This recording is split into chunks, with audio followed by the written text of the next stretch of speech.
समिती येते खुल्या पद्धतीने कांदा खरेदी विक्री चालू होत आहे, तरी आपण काय सांगाल आज? आज जो शेतकऱ्यांचा उत्साह पाहता खरोखर सर्वांनाच इथं तालुक्यात नाही तर सर्व पंचकृषीत आनंद झालेला आहे।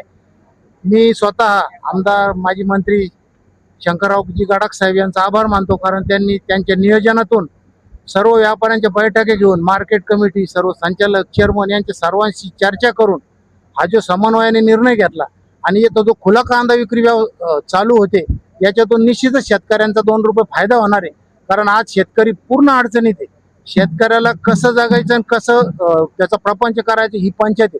कारण कांदा इतका खर्चिक कांदा आहे की कांदा लागण आणि कांदा काढणे मजूर याचा इतका मोठा खर्च आहे का जो शेतकरी कांदा पिकवतो त्यालाच ते कळतं।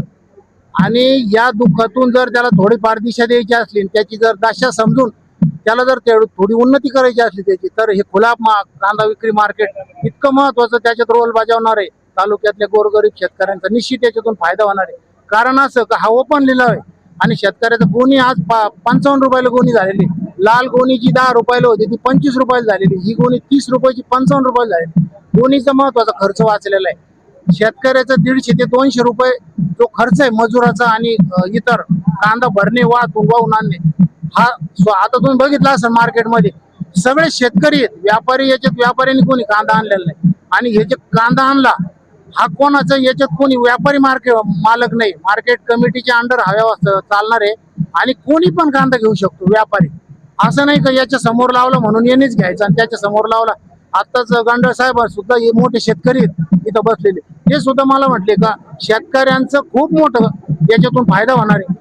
आणि मी पुन्हा एकदा मार्केट कमिटीचे संचालक चेअरमन आणि विशेषतः शंकररावजी गडाख साहेब आणि या तालुक्याचे भाग्यविधाते यशवंतराव गडाख साहेबांचे स्वप्न आहे की माझा शेतकरी जर जागला तरच तुम्ही आम्ही जागणार आहे। आणि कारण असं आहे तर नोटा काय आपण दळून खाऊ शकत नाही, शेतकऱ्यांनी पिकलं तरच आपण खाणार आहे। म्हणून माझी पुन्हा एकदा सर्व शेतकऱ्यांना विनंती आहे, सर्व कमिटीच्या लोकांना विनंती आहे की यांनी याच्यावर पूर्णपणे कंट्रोल ठेवलं पाहिजे। आणि शंकरराव गडाखांनी सुद्धा याच्यावर पूर्णपणे कंट्रोल त्यांचा आहेच, पण अजूनही लक्ष देऊन जसं मार्केटला लक्ष दिलं तर कारभारी असला तरच तालुका चालतो, तसं शंकरराव गडाख आपले कारभारी आहेत आणि त्यांनी इथं लक्ष द्यावं, लक्ष त्यांचं आहेच आहे।